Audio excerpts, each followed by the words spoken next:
Hi Melissa, thanks for joining.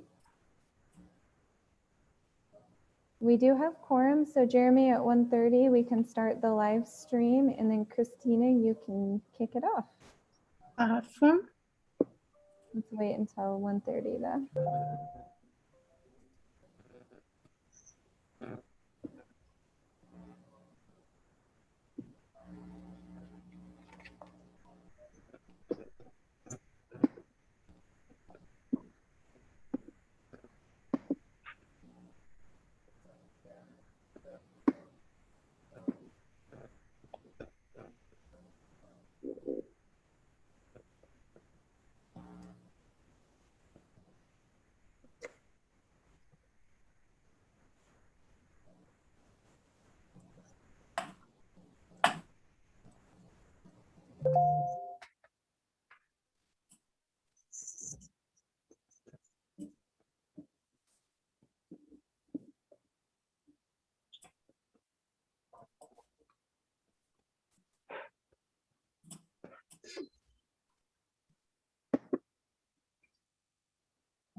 And it looks like we are live streaming now. So Christina, you may go ahead and kick us off.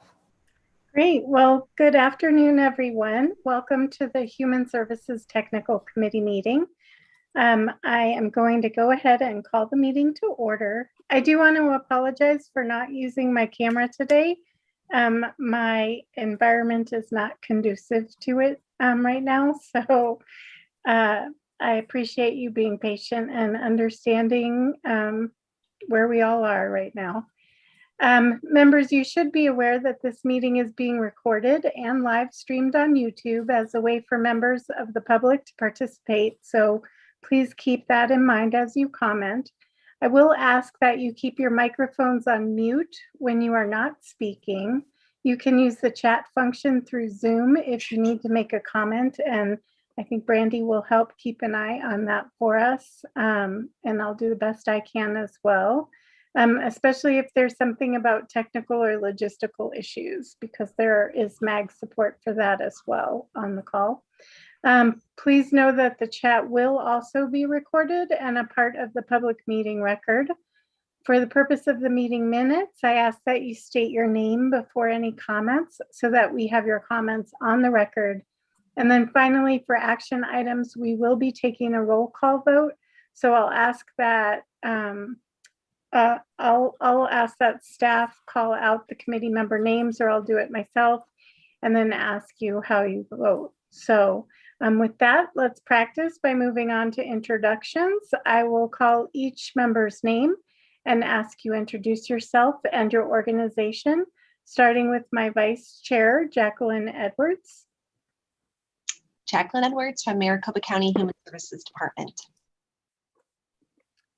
Thank you. And Melanie?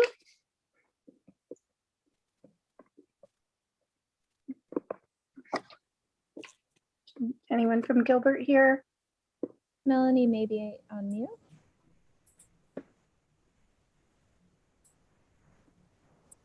Can you hear us, Melanie? She's shaking her head. So it looks like we're having some technical difficulty. I see for the purpose of it, we do have Melanie in attendance working on audio. Great. Surprise us with an audible when you get a chance, Melanie, or feel free to use the chat. Naomi.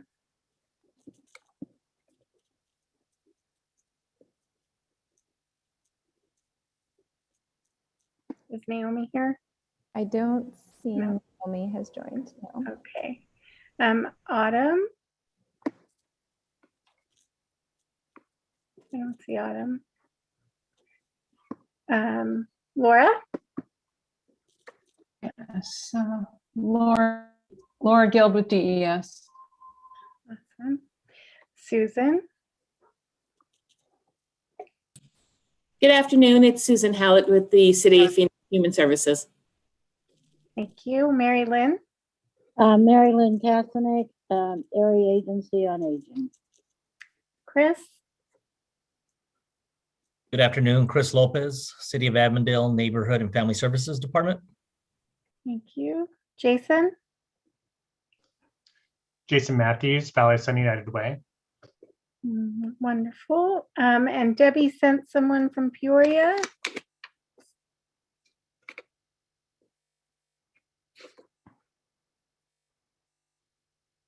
Someone from Peoria here?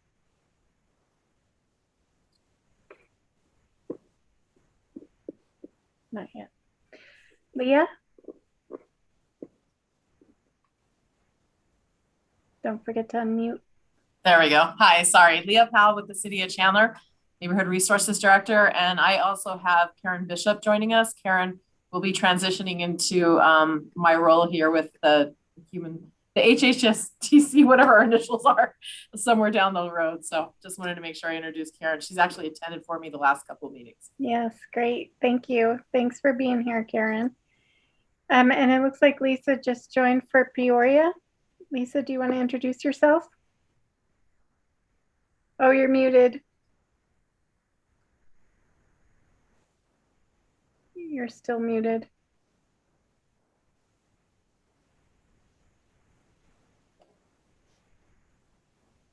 I'll send her a message. Lisa, you're on mute. We missed your introduction. Okay. It looks like you're off mute, but we still can't hear you.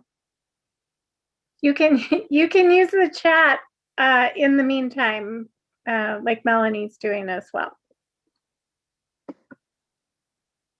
And then Cindy.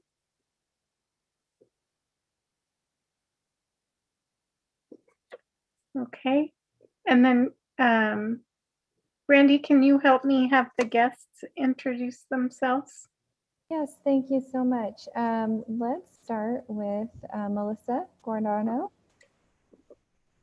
Hi, I'm Melissa Guardaro. I'm an assistant research professor at the School of Sustainability, and I'm here to talk about our new platform, the Cooling Center Response Network. And along with me is Chase Adams, who was the designer. So Chase, you can introduce yourself. Yeah, I'm Chase Adams. I work in the Luminosity Lab at ASU, and I've been working with Melissa on this project. Great, thank you. And Marcy McMacken is also joining us today. Hi, good afternoon, everyone. My name is Marcy McMacken. I am the Community Outreach Planner here at MAG and the Title VI Coordinator.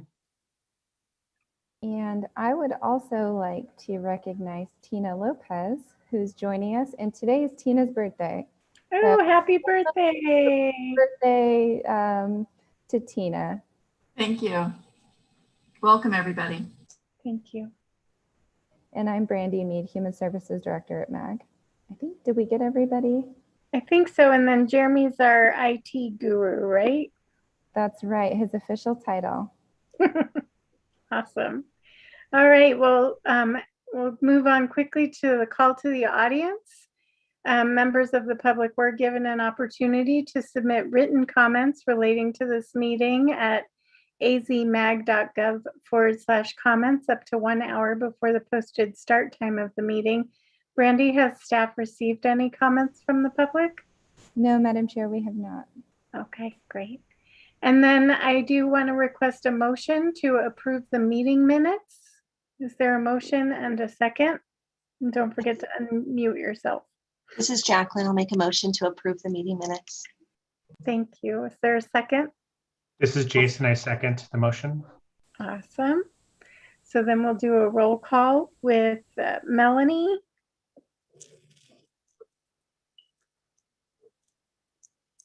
For the purpose of the minutes, I will note 2 thumbs up from Melanie. So that is a yes. Laura? Yes, yes, yes. Thank you, Susan. Yes.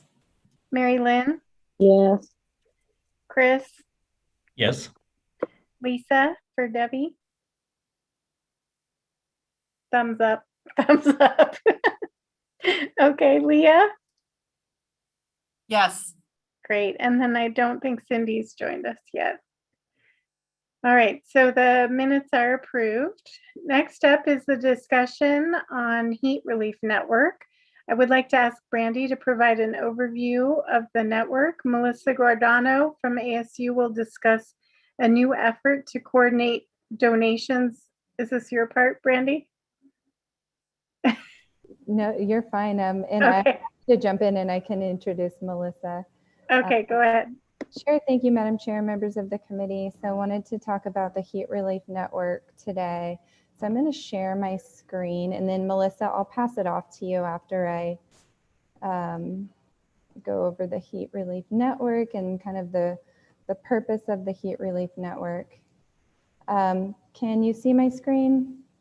Yes. I see thumbs up. Okay, so I wanted to start today by talking about the importance of the Heat Relief Network. And so I'm sharing some data and some graphics that have been produced by Maricopa County Public Health. So each year, Maricopa County collects epidemiology data and puts out weekly reports on the number of heat-associated deaths and hospital visits by week. So I wanted to run through. This is from last year. So the heat relief or the heat associated deaths really beginning in April of last year through the end of October of last year. So I wanted to share this information because it really there's an emphasis on the importance of us all coming together to provide heat relief for people who are in need. So why is the Heat Relief Network important?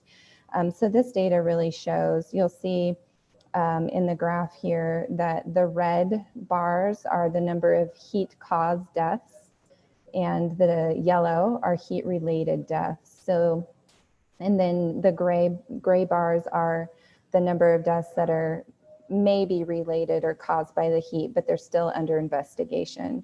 So you'll see for 2020, there were 133 heat-caused deaths last summer, and there were also 74 heat-related deaths for a total of 207 heat-associated deaths that occurred last summer. And that compares to the summer of 2019. There were a total of 85 confirmed heat-associated deaths. So that number of deaths, unfortunately, more than doubled from 2019 to 2020. And then there are also, still some that are under investigation. So these numbers may go up. We don't have the official final report from last summer. So this data right now is it may change. It's still being reviewed and will be updated by the county.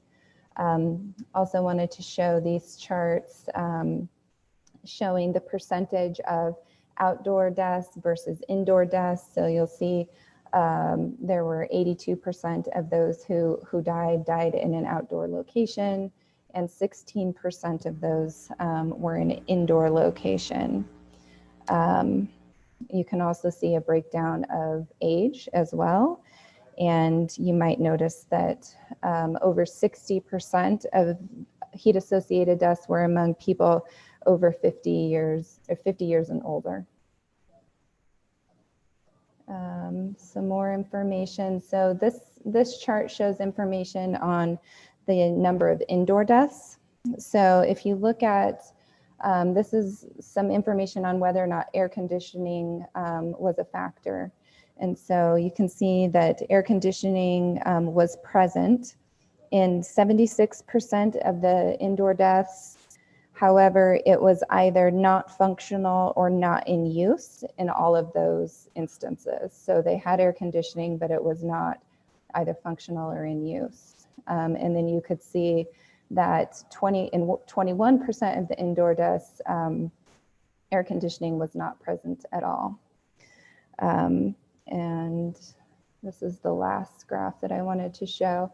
So this shows the red are the daily maximum temperatures. The green bars are the heat-associated deaths, and then the blue line are the daily minimum temperatures. So, this shows that when there is a spike in temperatures, there is a spike in heat-associated deaths. So it certainly related to those spikes in temperatures.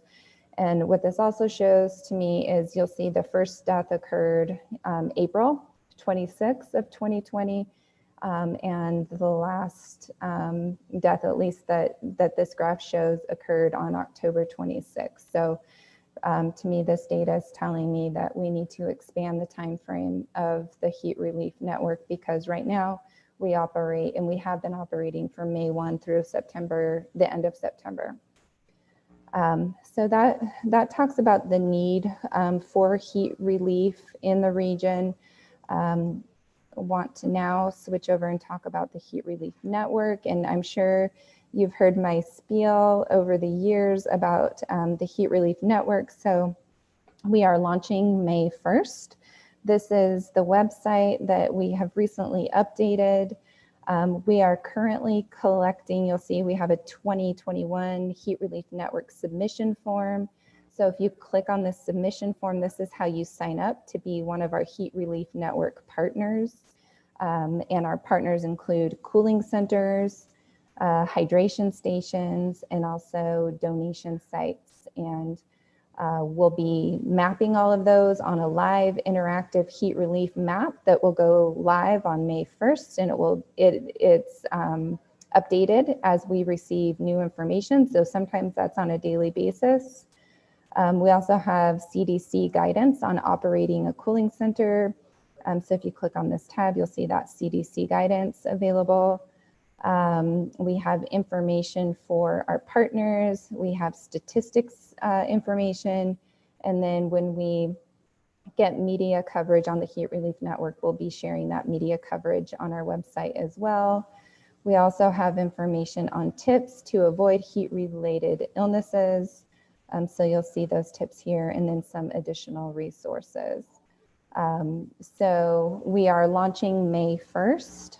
Wanted to also mention that we are having a launch meeting on April 15th, and we've sent invites out to that launch meeting. We're hoping to grow the number of partners this summer. Unfortunately, due to the pandemic, we had about half the number of heat relief partners than we normally do, because many of the facility buildings that operate as a cooling center were closed last year due to the pandemic.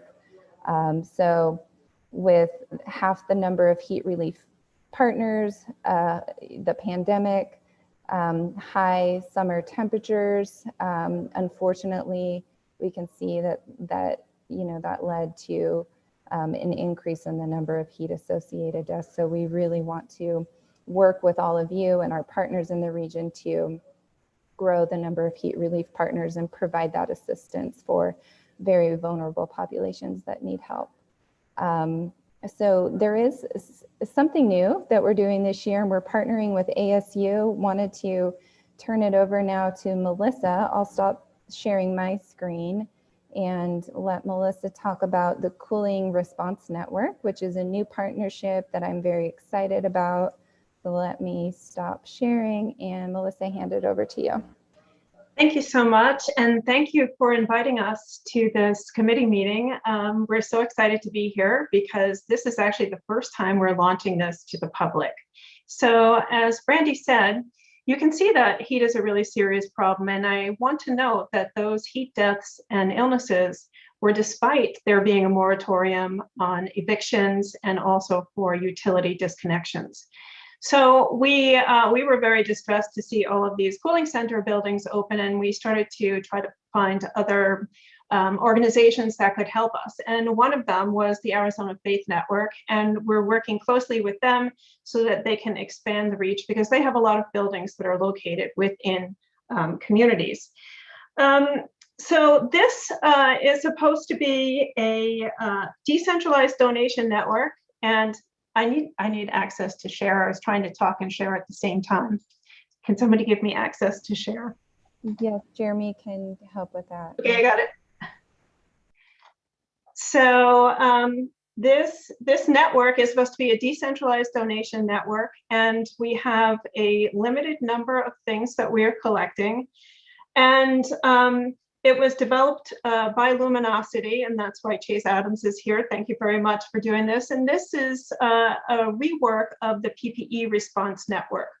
So I'll just take you through the whole platform, and then we'll take questions if there are any. So you can see we have a link that we would point people to.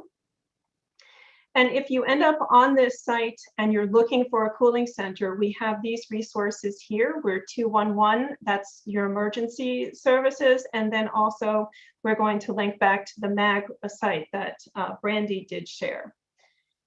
So we are trying to connect cooling center providers with donors.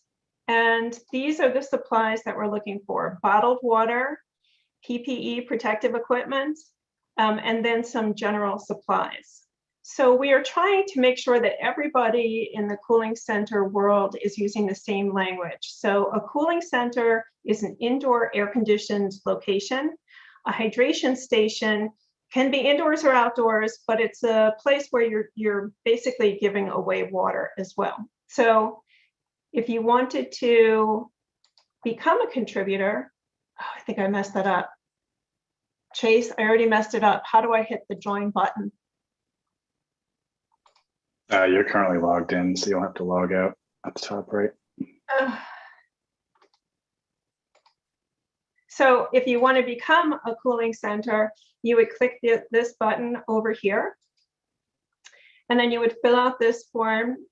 And we have ground rules for being a cooling center: that you must be in a public building, that you must be open to all regardless of any of these discriminatory characteristics, that you operate under the CDC guidelines for cooling centers, and that in order to be a part of this donation platform, you must be a part of the Heat Relief Network and advertise your hours as such.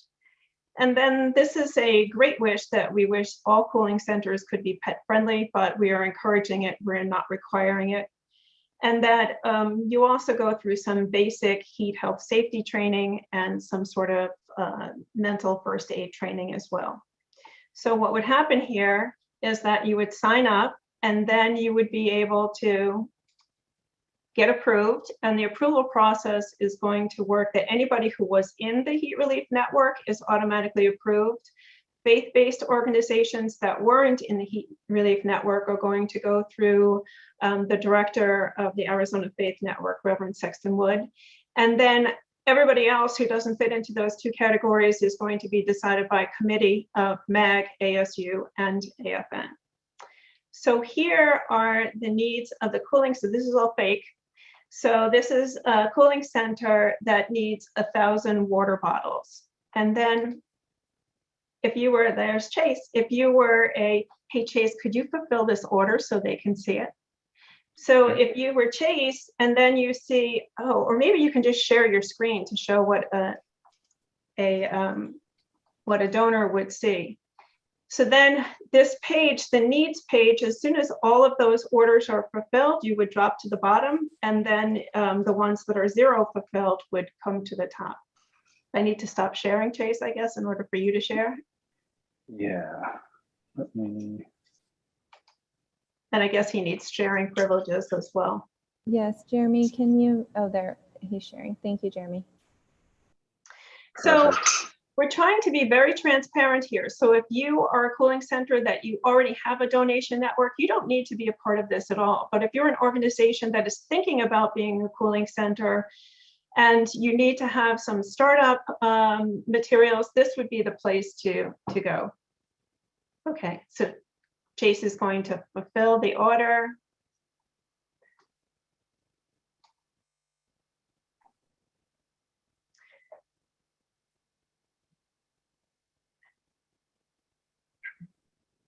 And then we should see it, a couple more steps there. It's really pretty self-explanatory as well.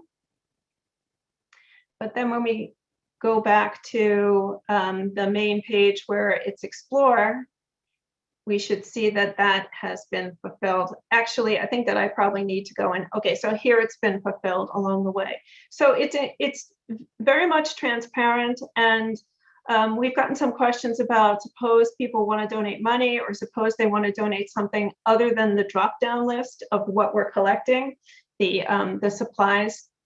If you go to the supplies tab, Chase, is something other than that. At this point, we're just trying to keep it to these items so that we can have a clean pilot, and then we'll learn what we need more, or how much more description we need in some of these items as well. Thank you, Melissa and Chase. Can I jump in, Madam Chair?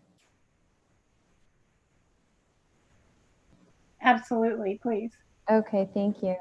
Just wanted to thank you both for being here today and for presenting this pilot. This really has been a gap over the years. We have launched the Heat Relief Network, where we have our cooling centers and hydration stations, and then we have our donation locations across the region, but it really was difficult to match those donation sites with the heat cooling centers and hydration stations across the region. So there was a lot of coordination and many phone calls back and forth, and then trying to find transportation. So this really is helping to fill one of the gaps, one of the challenges that we've experienced within the Heat Relief Network over the years. So really thank you for piloting this over the years, or beginning this summer, and then we'll learn from it and see, how we want to make changes to even make it better moving forward. So at that point, if there's any questions for Melissa or Chase or myself about what we've shared, we'd be happy to answer your questions. I'm also hoping to get some feedback from the members of the committee today around additional input or additional ideas around how we can improve the Heat Relief Network. It's a pretty nimble network. We are able to make changes over the year or over the summer as we learn about things that are needed or new ideas that you all might have. So really wanting to open up the conversation to you and get your feedback around how we can work with you to grow the Heat Relief Network and provide much needed relief to vulnerable populations across the region. So I will stop talking and turn it over to you all for your comments and questions. I have a question. Can you hear me yet? Yes. Oh, yay. It's Melanie.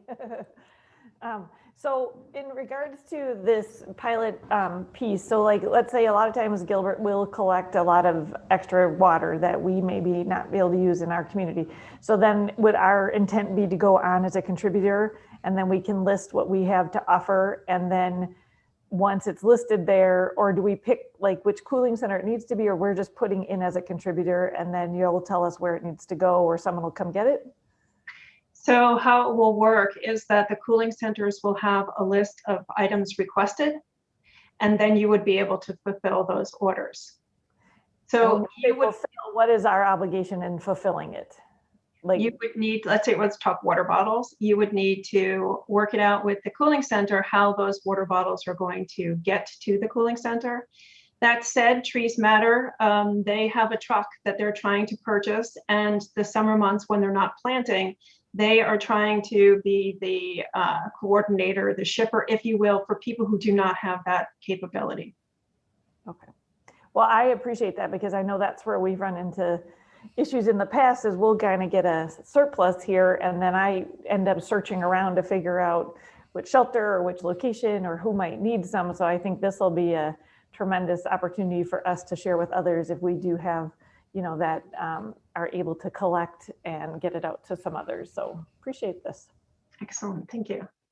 Yeah, awesome. I specifically remember last year, Melanie sharing that they had a whole bunch of water and what could be done about that in the future. And this is incredibly responsive to that. So kudos to everyone involved.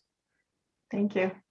So since we know they're so responsive, are there any other suggestions for improvement or opportunities for the future that you all may have, having operated heat relief or cooling stations in the past, or looking forward to doing it during the pandemic? I'm going to contribute one other thing. We did realize that we, definitely had a lack of, we had hydration kind of stations, but again, with the pandemic, we definitely saw the gap here for like a cooling station. And so one of the things we did is reach out to, we normally have our nonprofit funding process for funding groups, and we got a proposal in from the Salvation Army, but what they were going to do wasn't really in need. And I noticed that they do these stations. And so we actually asked if they would consider providing a mobile station here in Gilbert in order to be a cooling station in itself. And so we're actually going to look to fund that this year. Unfortunately, our contracts, the way they work, I probably can't get them started, but they're going to at least try to do our excessive heat days to start with. And I'm hoping if it goes well, that for us will be an opportunity to kind of have more of a permanent opportunity to provide, a cooling station here in Gilbert that's reliable moving forward. So looking forward to that for us. Awesome. Good work. Anybody else have anything to add or contribute to the conversation about heat relief or cooling stations?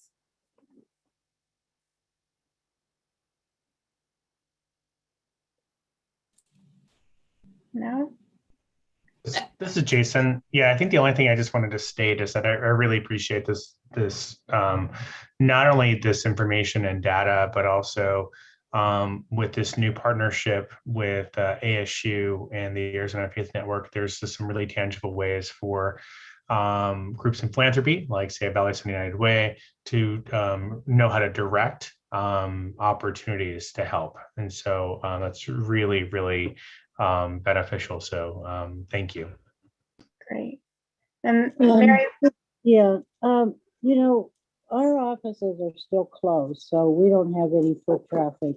We do have some staff that work in the office, but we don't have any clients that come to the building. And we were a water distribution site last year. But what we started today is the people that we're taking food boxes to and food bags that request water, we're taking them a case of water a month. And so these would be homebound elderly that, frequently ask us for water. And so we just started that today. that's great. Thank you. And Susan? Yeah, and I apologize if this is a little bit off the beaten path, but with the cooling stations, the heat relief stations and such,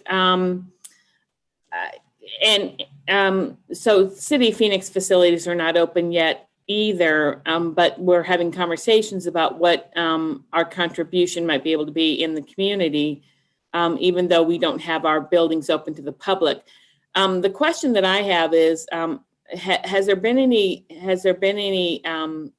conversation around how to ensure safety and I guess COVID compliance? How do we manage that? When we're inviting individuals into our buildings, obviously we want to ensure their immediate safety. That's why we have this project. But has anybody I know that ASU's got a very strong COVID research area too. Has there been any intersection there? That's a great question, Susan, and I'll let Melissa jump in as well if you want to respond. But just initially, so that's a very important question, and I think that was one of the challenges that we faced last year, which resulted in less than half of the number of participating network partners because of the pandemic. So there is guidance available from the CDC that we do have posted on our website. We'll be sharing that with all of our partners. So it does give information on ways that you can safely operate a cooling center. So I would recommend pointing you and anyone who may be interested in doing this over the summer, pointing you to the CDC guidance. At our launch meeting on April 15th, we do have someone from public health that will be presenting and will be covering health and safety aspects of operating a cooling center during a pandemic. So the representative for public health will be talking through those recommendations and how to do it safely, because it certainly still is a concern among our partners and among those individuals that are seeking help as well. So Melissa, anything to add to that? Well, I can't necessarily speak for all of ASU, but I do know that we are producing a document and we have our deadline of next Thursday that not only takes the CDC guidance on how to do a cooling center, but then also gives you step-by-step operating instructions based upon the best practices of what has been done in the last year. We as researchers are also going to go and do a survey of cooling centers once a month, and then we're going to do a point in time count during a heat emergency day. So that will probably happen the first 2 weeks in June sometime, and we're just going to send everybody out to do a count. And at that point, I guess we can see who's in compliance and who's not. But at this point, we don't have anybody who's really checking, quite frankly. It sounds like you've got a great process set up. Brandy, can you send everyone the information about the kickoff meeting as its own email, like immediately following this meeting? Yep, absolutely. Awesome. I know sometimes they Feel get free to lost. share that as well. So I'll send that out to the committee members. And then if you want to distribute that information, it's open to anyone interested in attending. It's on Zoom. That'd be great. Thank you. Are there any other comments related to the heat relief? No? Well, thank you. Good work, everyone. Really good work. That's exciting. Thank you for having us. We're going to move on to invite Marcy McMacken, MAG Communications Division staff, to provide an overview of the Title VI and Environmental Justice Program. Thank you, Christina, and good afternoon again, everyone. It is my pleasure to present this item to you all today. Today I am providing an update on MAG's fiscal year 2022 Title VI and Environmental Justice Program Plan and requesting acceptance and approval of this document. Next slide.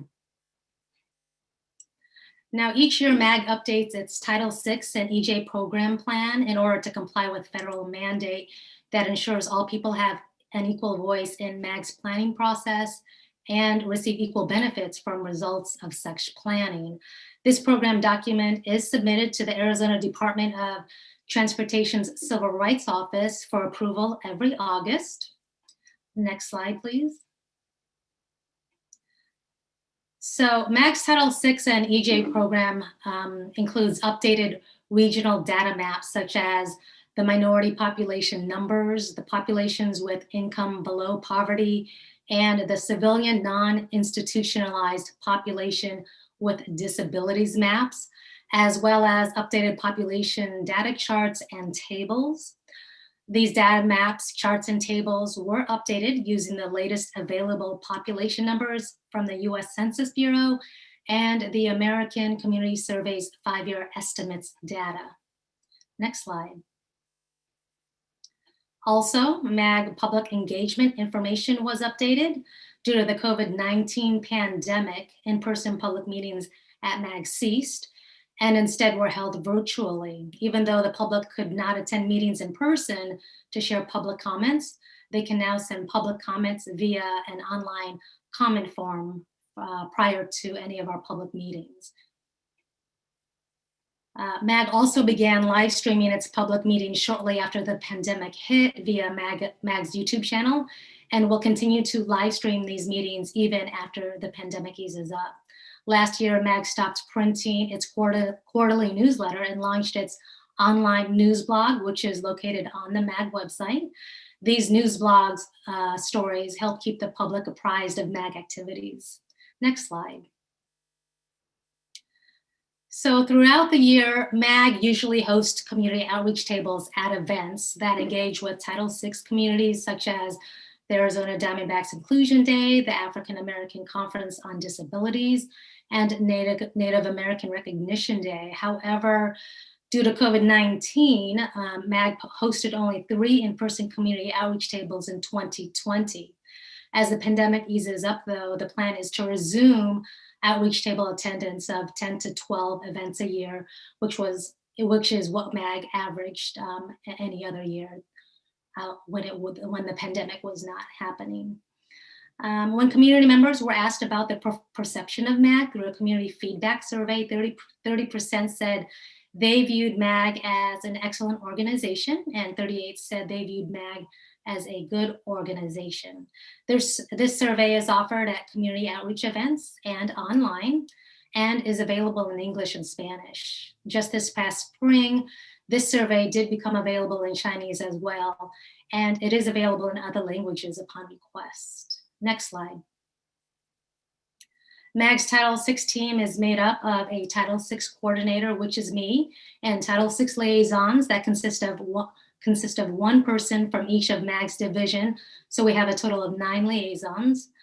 The Arizona Department of Civil Rights Office held a Title VI peer discussion event online this past September, where other government agencies throughout the state shared insights and tips on how they complied with Title VI in a virtual setting during the COVID-19 pandemic. And all staff MAG Title VI training took place online this past September also, and we hope to hold another staff training opportunity this fall or winter. Next slide. So other notes to mention, I am happy to report, there we go. I am happy to report that MAG did not receive any Title VI complaints for the year 2020. Also, the Arizona Department of Transportation's Civil Rights Office has conditionally approved this document. This item will be placed on the agenda for approval at the next Transportation Review Committee later this month, and on the agendas for Management Committee and Regional Council for approval next month. Next slide. This concludes my presentation, and I am happy to answer any questions. Thank you very much. Are there any comments or questions for Marcy?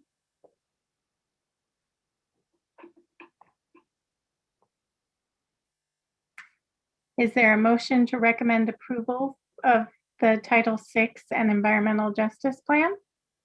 This is Jason. I move to approve. Thank you. Is there a second? I'll second, Gilbert. Okay, and we'll do a roll call. Jacqueline?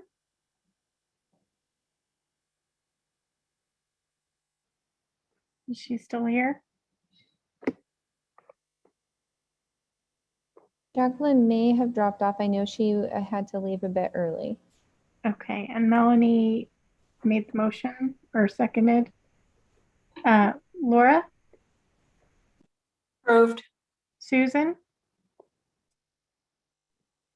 Approved. Mary Lynn? Approved.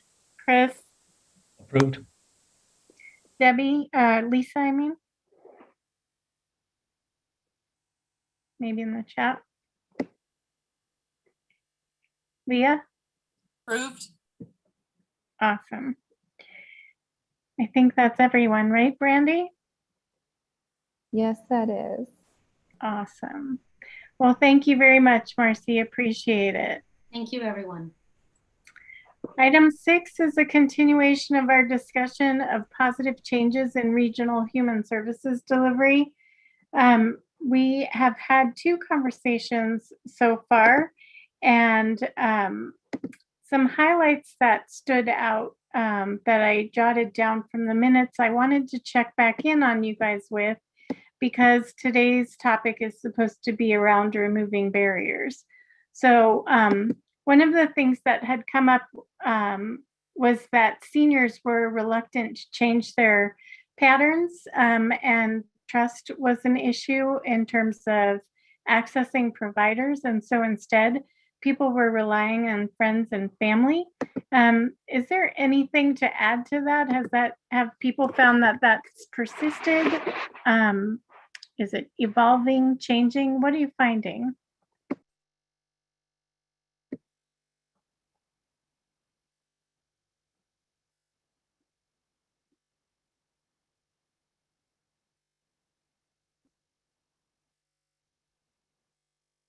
Mary Lynn, are you there? Yeah, I knew you'd call on me. I don't know that. Okay, this has been a barrier just with COVID, where they're reluctant to have strangers come in their house. And then, of course, the family members don't come to see them. So they're very isolated. But, you know, I mean, just when we think COVID is going to get better, now it's spiking again. So,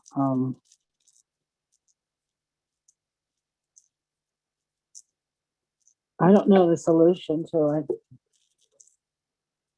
Yeah, I mean, I wouldn't expect necessarily for you to know a solution, but are you still seeing this among the senior population? And it sounds like you're saying it existed before COVID, but even still. No, not particularly. I mean, I think it was okay before COVID, but sort of like a COVID thing.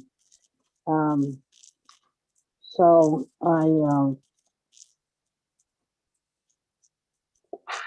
yeah, I mean, I think it still persists. So some people are, well, I think if they get vaccinated, they're not as scared about having somebody come in and help them with stuff.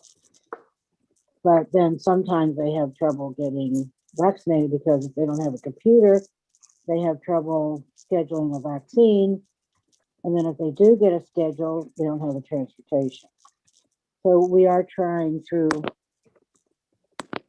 the senior helpline to help them schedule their vaccine, and then to also using Uber Health to get to a vaccination site. Got it. Anybody else? Yeah. So interestingly enough, I think I would offer that with the city of Phoenix, it's been hard to know to some extent how seniors are ultimately surviving or managing through the pandemic. We do weekly phone calls with most of our members and stay in contact with them from a wellness standpoint and from a outreach standpoint, and just kind of ensuring that they aren't experiencing isolation. Seniors obviously do share worries and concerns that they have, and some of the basic needs that they have as far as shopping and family contact and all that kind of stuff. We do our best to assist them with, but interestingly enough, as a city, just prior to the most recent news that we're starting to level off with some of our our positive downward spiral of the COVID cases, and the city was starting to think about, okay, what does that look like from a reopening standpoint? We initiated a survey with our members, and in the matter of a week and a half, received 1,300 responses from our seniors, and all of them saying, "We're ready. Let us back in. When can we return?" And so while there were certainly some pieces of it that spoke to safety and protocol and whatnot, overwhelmingly, first of all, to get 1,300 survey responses in a week and a half from a senior community is just remarkable. Yeah. But I think it's an indication of this is a group that is ready. Now, to Mary Lynn's point, a number, most of these individuals, I want to say that we kind of, we didn't ask a specific question about whether they were vaccinated, because we can't do that. But our general sense in our conversations with our members is that we're in upwards of 80% of our members have been, vaccinated. And so I think that, you're talking about a population that is taking, steps to ensure their safety. And because of that, they're ready to venture out a little bit. So I don't know ultimately, that doesn't speak to every single, senior obviously in Phoenix, but I think that was pretty telling. Thank you. Chris, Leah, Lisa?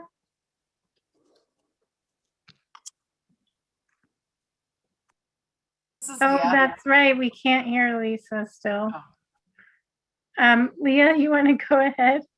Lisa, Well, I you could write a dissertation in the chat.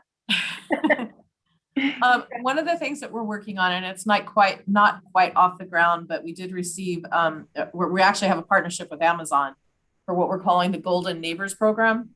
And the idea is we're trying to engage different neighborhoods and really kind of empower them to help the residents within their neighborhood.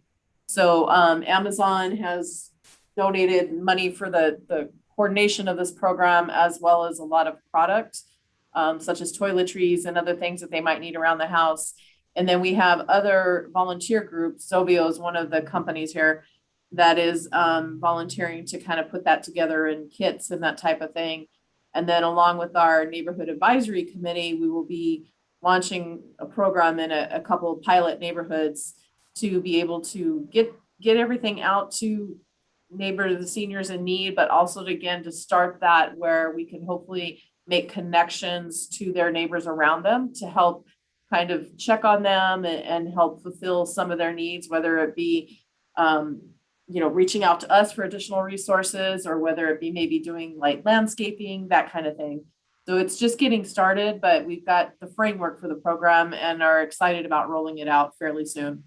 That's pretty cool. Exciting. Always innovating in Chandler. Thank you. Madam Chair, this is Chris Lopez with the City of Avondale.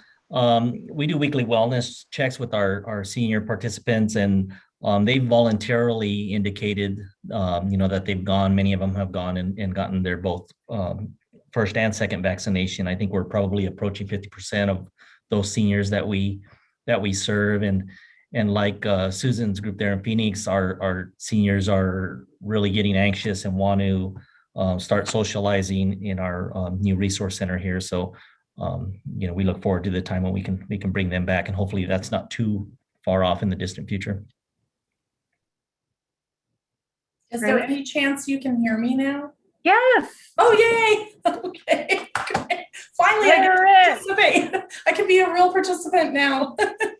So I just wanted to add on to what everyone's basically saying, that we've been running some vaccine clinics here out of the community center.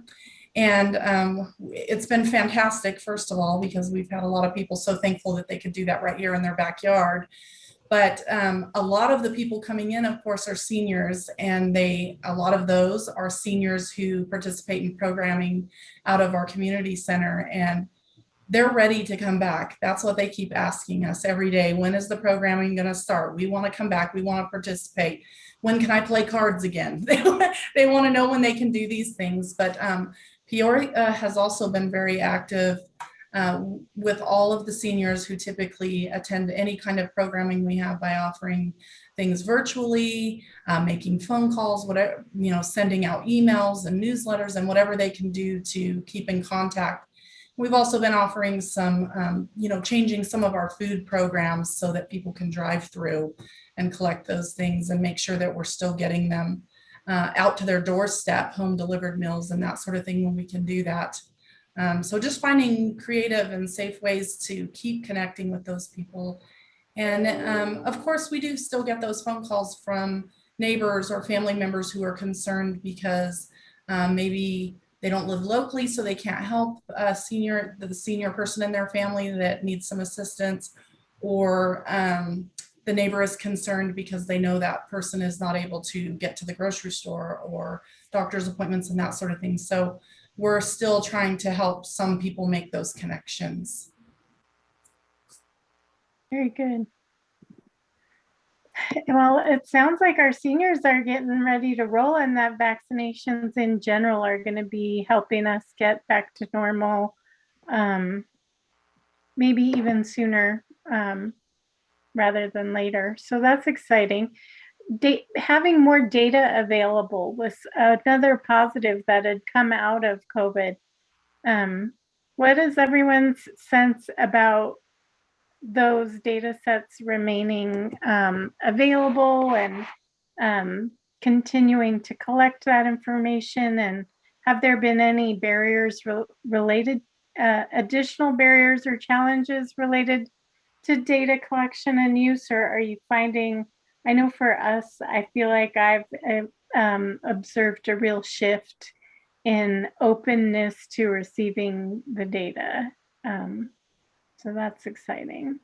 What about the rest of you? So, not necessarily receiving data, but collecting data. We obviously still have a group of individuals that don't have access to technology or they don't have internet. So in those situations, what we've done is if we've created like a Survey Monkey, we'll offer to the senior that with their permission, that we are happy to collect their information, for any questions that they're willing to answer. They don't have to, Survey Monkey, you can answer one or you can answer all 20 questions. That's kind of been the way that we've gotten around that. Again, part of the challenge is that, sometimes seniors were coming to the senior center because we had technology, we had internet. Fortunately, one of the things that the city did, and this is months ago, was they extended our Wi-Fi network to our entire perimeter of our buildings. And I don't know how many buildings the city's got, but let's say 20, 30 buildings or something along those lines across the city, so that when there were youth that were having to virtually attend school, or when there were other, members of the family that might need to, fill out an application or submit something, a service request or something like that, they could go to our parking lots and at least have Wi-Fi access. But that would be the only other thing, Christina, that I would offer is that, we still have members that do not have technology. What are you finding is the barrier, though? Is it the, I guess, hardware, or like the equipment, lack of equipment?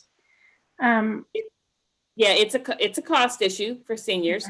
The equipment is one thing, the hardware is one thing. It's the ongoing service charges that sometimes they're not able to manage within their budget. And then the only other thing that I would offer is, and again, we try to address this as much as we can. We, prior to the pandemic and even since the pandemic, we've tried to offer, bridging the digital divide kind of, trainings where we offer to members, okay, get out the iPad that you got for Christmas that you haven't touched in 4 months because you don't know how to use it. And we'll help you, we'll walk you through, and just doing that consistently, because, I'm, at my age, if I don't do something regularly, then I lose that knowledge base. So I think that there's, that piece of it as well. There's some sensitivity to not knowing how to use the equipment. So when you say you walk them through it, are you saying you walk them through it by phone or in person? Yeah, I think that's part of the problem is. Yeah, by phone, that's what we're able to do right now. Yeah, because that's the thing is, and I, I've been exploring it for a couple of months, but, there are some systems out there, but like there's one that's called GrandCAD. It's for seniors. And I actually ordered one, but then what I found out was you had to have an administrator for it.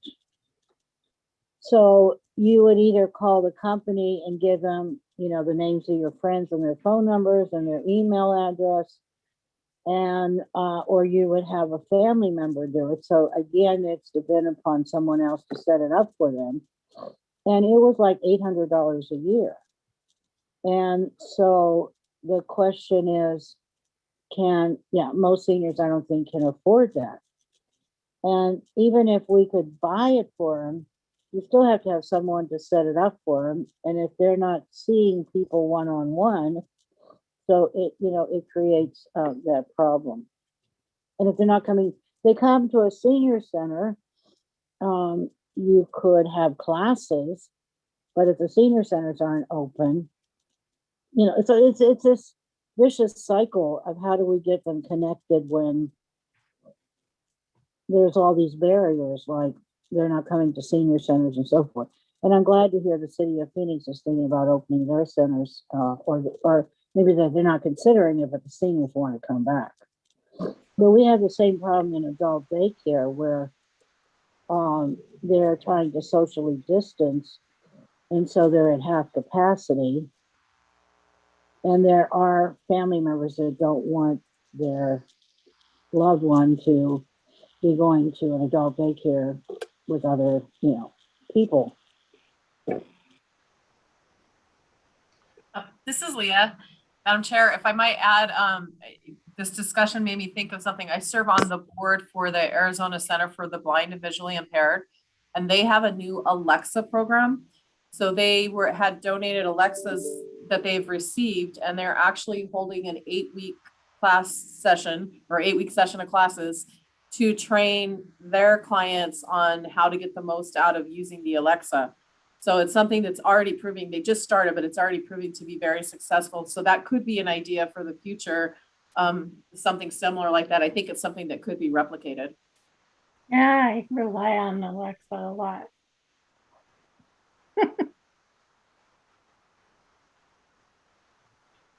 Anybody else have any? Yes. Yeah, this is Jason. And just to add, well, we echo, and we've heard all of these things from the senior population beyond, but it's been, as we have tackled these digital divides, and that's we there's multiple ones, as it's already been kind of describing. That third pillar of the technical assistance, or that help desk support, or whatever you want to call it, that is actually, it's been interesting. Like, we find it interesting in our perspective. That's actually the trickiest one to help. Like, we could buy iPads, we can even provide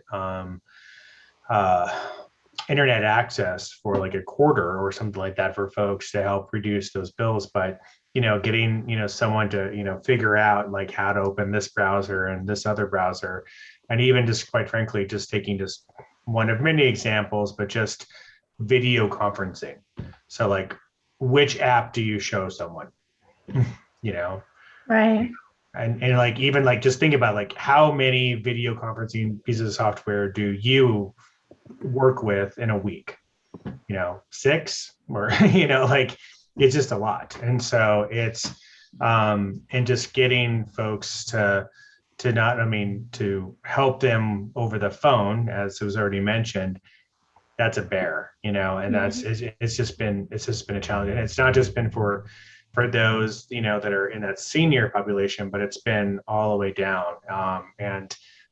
So yeah, it's been really tricky. And again, I think that it's great that there's an opportunity to for senior centers to open up, because I think that will help a little bit.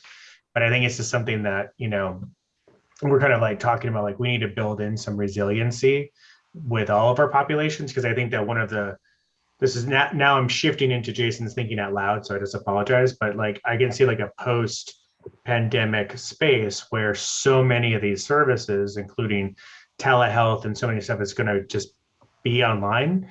And there's going to be people that are just like, I don't really want to go and drive across the valley or whatever to do whatever. And so we're even continuing to think about like, how can we like adding this to as a key strategy for like benefit assistance, for example, or education outcomes, or those kinds of things, is going to be really key. So just wanted to share that perspective from the added way.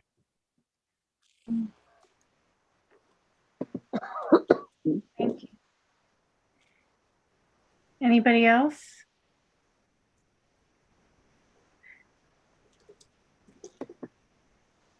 There was a lot that had come up in our previous conversations around the technology, how automation was helping with accessibility, but also we're hearing, that some challenges or barriers persist. What are your senses of that automation and that online stuff sticking around after, especially when it comes to service delivery, for example? So, Chair, that's a great question. And it's one of the things that we are counting on, because as we start to reopen in our centers. We are not going to be able to accommodate, the 50, 100 members that we had previously, at least not for some time. There's still going to be this period where we're having to socially distance and reduce the number of individuals that are in our facilities. So we're maintaining, we've built out our digital classrooms, if you will, so that we're able to continue to provide classes, activities in both in-person and virtual, capacity. So we're very fortunate that with the last set of CARES Act funding, the City Council, the Phoenix City Council gave us a couple $1 million to upgrade our senior centers. And so every single one of our senior centers has what we consider to be an instructor station, classroom where the instructor can go ahead and do their work. There's a screen for anybody that's immediately in that audience, as well as the instructor has a screen so they can see all the participants that are attending virtually. And then we also have it piped into our multi-purpose room, which is obviously a larger, more cafeteria kind of, style setting. So we're excited about being able to do both. That's very cool. And we, let's see, am I on? Yeah, I'm on. You're on. Is we also have a large group of people who do take like health promotion classes and those kinds of things. So we just offered a new class last week in what's called Aging Mastery, and we have over 40 people. We had so many registered that we had to do a second class. So there is, but it's still a small number compared to everybody that we serve. And that's the problem. I mean, it's not like there aren't any seniors. I mean, I heard something like 65% of seniors actually are on the internet. But the issue is there's still a lot, especially probably the most isolated, that don't have access.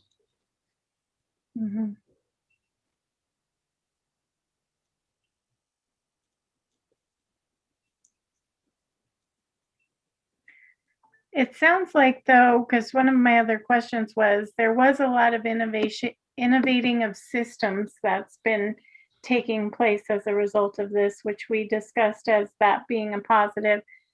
It sounds like a lot of those innovations are going to be sustained. Like you all are planning to sustain those innovations. So that's, I think, good news. Is there anything that we need from policymakers that they should understand about enabling us to do that? Of course, the funding has to stay. You probably got the American Rescue Act money or something, so we keep getting these pots of money, but they're only for a year or two. And the question's going to be what's going to happen. I think the newest funding is going to be good through September of 2023. So that's good because it's a couple of years, but what will happen down the road eventually? So this is Susan from Phoenix. I've got a couple of thoughts. Number one, the emergency rental assistance program, so the ERA funds that all the states and cities and counties received here recently, does allow for internet to be covered.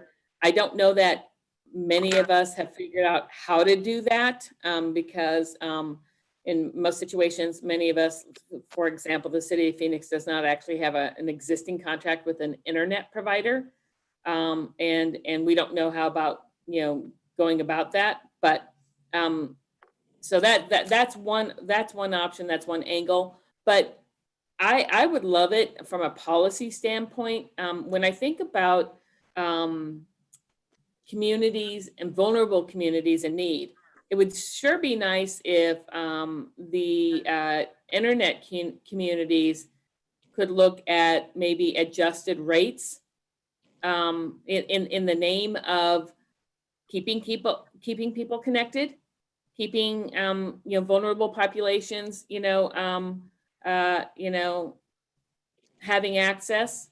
So I know that that's a really lofty idea, but it would sure be nice if they thought about that. Think about all of the other industries that have made those adjustments. Restaurants have senior discounts. Hotels have senior discounts. We now have financial assistance that has based on income.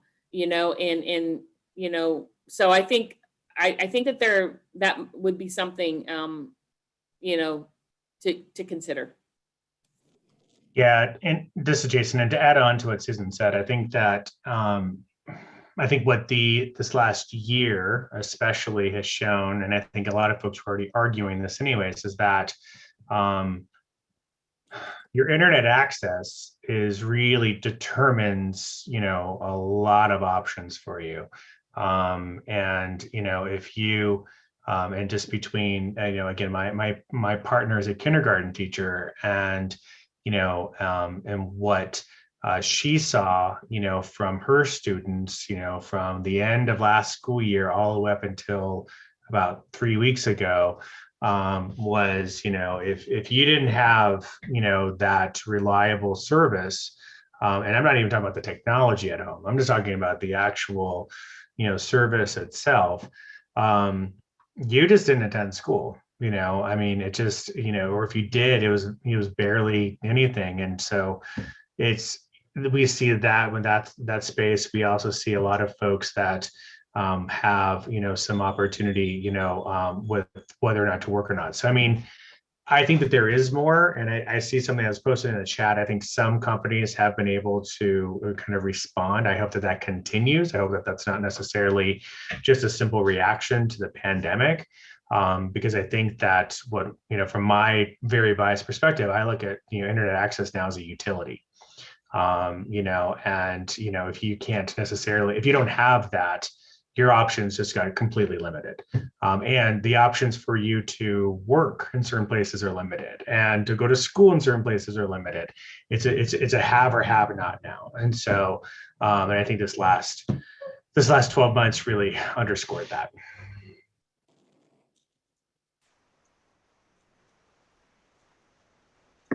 Yeah, I think that's a great point about internet as a utility. I put in the chat, I got a call from somebody at T-Mobile. I'm still trying to decipher it myself because it feels more like a sales call than a, but I'm sharing it with you for what it's worth. And then gentechsupport.com is an interesting nonprofit organization. I don't know if you all know about it. It's a school teacher who leverages her students to provide technical support to seniors. I got my mother a gift card one year for Christmas, so she could bring her devices in, and she was having trouble with pictures, so they were able to help her. Well, so I think we got some good stuff here. There's just one other thing that, well, two other things. One, officials are a lot more open to discussion regarding programs and changes to programs. That was something we had mentioned as a positive. No doubt the billions of dollars that seem to be, okay, millions of dollars that are coming our way that aren't hurting that cause at all.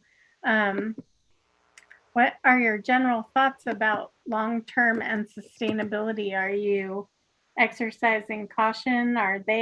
What are you seeing, hearing, experiencing?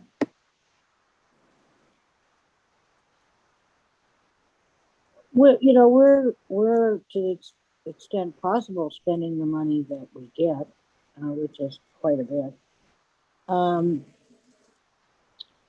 One of the other downsides to all this funding is everybody wants a separate report, and it's really increased the burden for And I'll just give you an example. If you were in, I think the first COVID money, the CARES Act or something, and you were getting a home delivered meal under that, when that money dried up, then we had to switch you to the COVID, to another fund source. And then when that dries up, we have to switch you to another one. And so, people want, the funders want their money tagged to that client. And so the client maybe gets meals for 3 years or 5 years, but every time one of these special fund sources dries up, then we have to take all those, 500 people and recode them and then track them a different way and so forth. The unfortunate thing about it, and I can understand why somebody would want it, but the unfortunate thing is prior to COVID, we would say, okay, here's home delivered meals budget. There's some Older Americans Act, there's some state dollars, there's some SSBG, there's some private funding, and the client was just authorized for home delivered meals, and we can tell you who it is and what, but now the client needs to be switched to the different fund sources every time, and so, last month I was a COVID home delivered meal client. Now I'm going to be this new American Rescue Act or something client. And then when that dries up, then I'm going to become an SSBG, then I'm going to become a state dollar one. And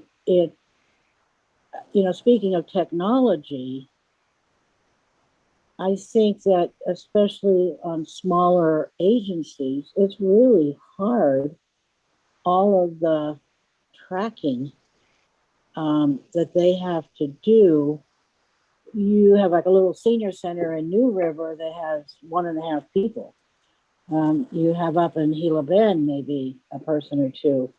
And so it's really, I think it's a strain on small nonprofits. The city probably has tons of staff and IT people and all of that. Some of the other cities, you might have great IT systems, but I think a lot of the nonprofits are really struggling with trying to keep up with all of the demand for reporting. Thanks. Yeah. Definitely not commingling these pots of money takes some effort. Anybody else have anything to add?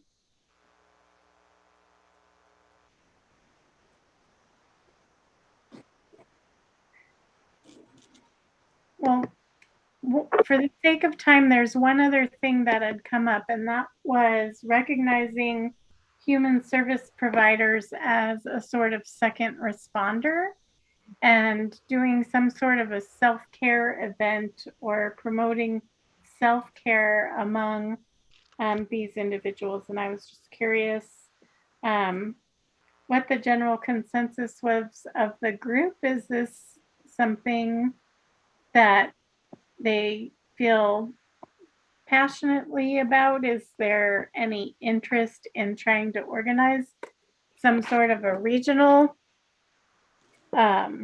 semi-virtual or distanced event for these human service providers? Or do people not have bandwidth for that right now anyway? Or what are your thoughts? Well, it's been reported to us, I'm sorry to speak so much, but it's been reported to us that we have about 2,500 people that we do weekly telephone reassurance calls to. And although it's considered a real lifeline for the, for the senior, we've also, the people that do the calling, some of them staff and some of them volunteers, say that it's, it's hard on them also. Hearing all these stories and, the concerns and the loneliness and all of that kind of stuff. So I think if there were some, brief,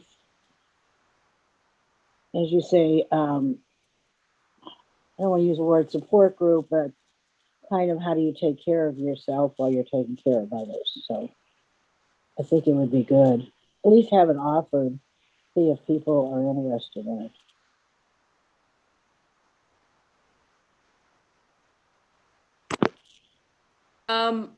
This is Susan. I'm gonna agree with Mary Lynn. Vicarious trauma is real. And so I think when you think about the, the help for the helpers, when we've had natural disasters in the past, there's been, a period of time that, the American Red Cross or,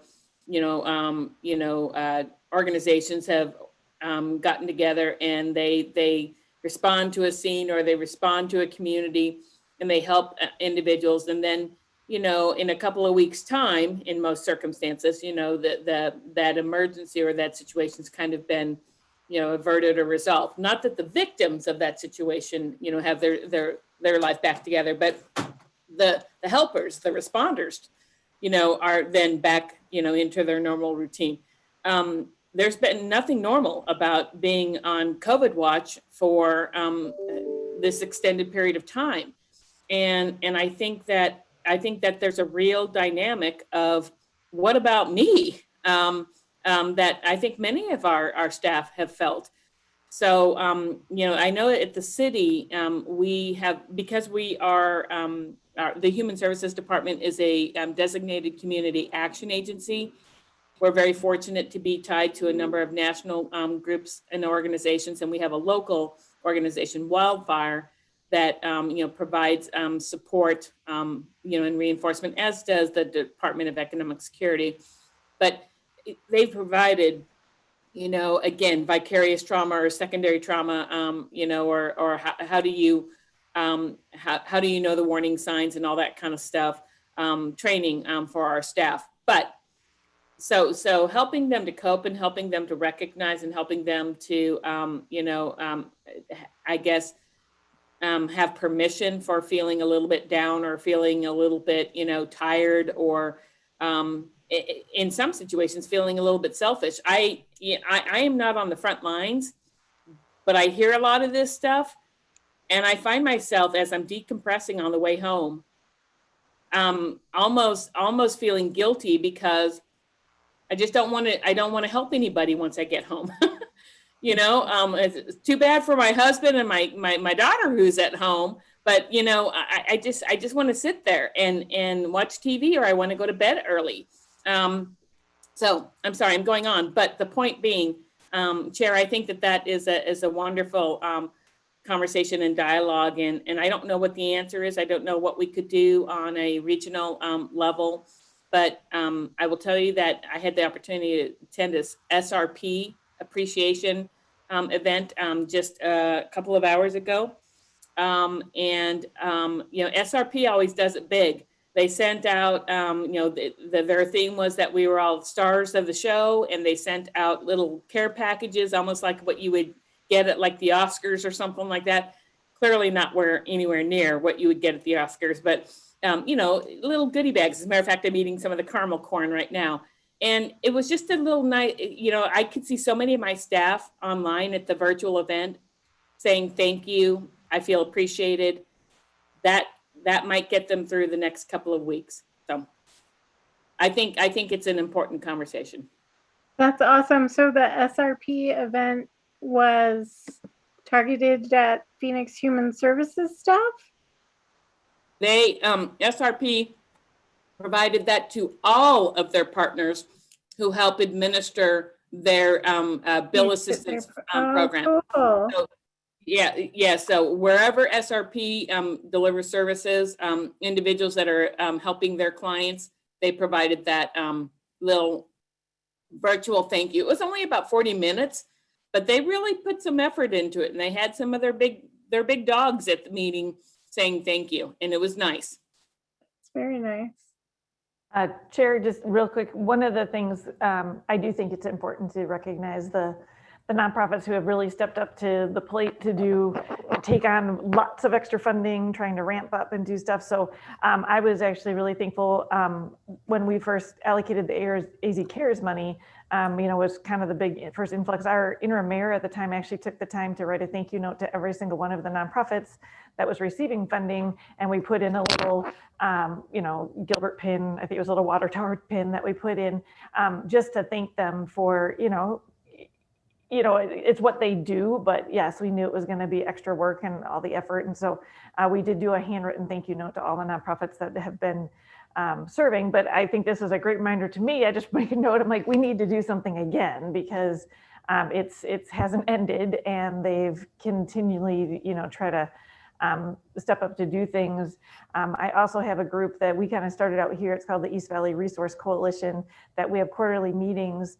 And that's an opportunity. I'm making myself a note at some point to make sure we maybe bring someone on to do, a thank you to those that join us on that call in order to make sure they're thanked as well. So I appreciate you bringing it up because I do think it is something that we kind of keep moving and get busy, and we kind of have an expectation that they're going to be there to help. And it's been a lot for them to do. So I think it's great if we remember to do a little thank you. Yeah, that's a great idea because I was reporting to my board the other day and or to advisory council. But while we do countywide about 700,000 meals a year, this year, so in the first 12 months of COVID, we did 1.4 million.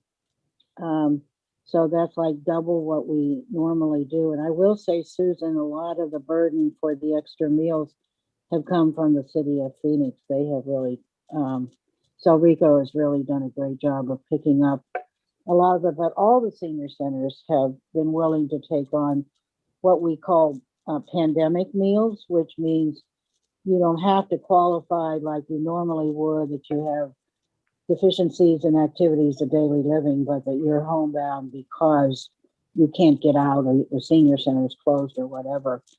So I really like your idea of the thank you note and like you say, maybe a little celebration or something. So I think that having something of a celebration would be nice. Maybe it's a taking care of me day. Maybe it's a half day celebration and the rest of the day you have to go take care of yourself. I think, we do all these educational events where we talk about caregivers and we say, we're trying to educate the caregiver how to take care of themselves. And really in these situations, all of the nonprofits, all of us that work in human services, that's what we are. We're caregivers.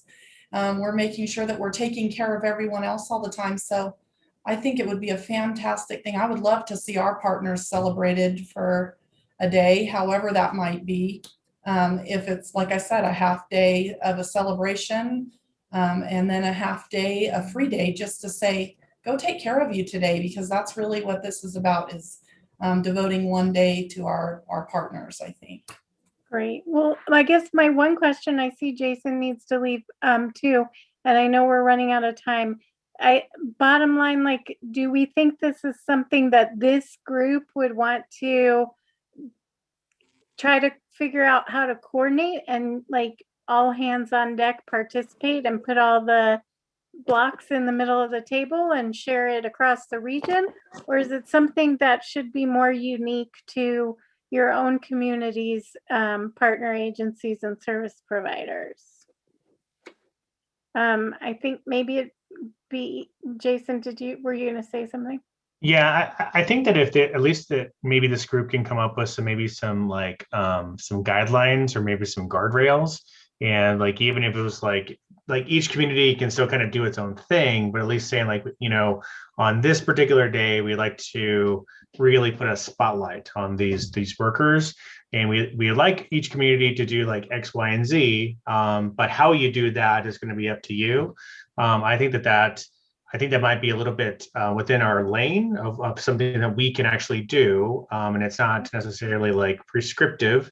It's more like, here's kind of like the overall idea. And then y'all, if you want to, you can then make it your own. And then some communities want to go big, some might be able to do something else. But I think at least we can control, like on this particular day, let's put a spotlight on these workers, and at least all agree to that. And from there, go from there. That's a thought. Excellent. Great suggestion. I think unless anybody objects to that, do we want to do this at our next meeting, or do we want to form a work group to do it in between? When's our next meeting, Brandy? We meet every other month, so we would not be meeting again until June. But we could certainly pull together an ad hoc group from this committee that could maybe present an idea at that next meeting. Could meet in between and then present back at that meeting. Maybe, Brandy, you could, like, in May, on the second Thursday, have a planning meeting that we just talk about that, and then those that can participate would participate, and then those that don't. Because I'm thinking part of that, you know, Take Care of Me Day, it'd be nice to have some music, video, maybe, you know, a little TED Talk kind of thing, you know, just some stuff you could play for staff who, you know, like you say, they're taking care of their kids and their family and their, you know, and their grandparents and their parents, that it would be, you know, like an hour program or something where there would be, like, I could thank our providers, and then I could show them a video, and maybe there's some great songs that have been developed about, you know, about how people have given so selflessly to the pandemic and to taking care of people. Okay, I like that idea. I think we'll,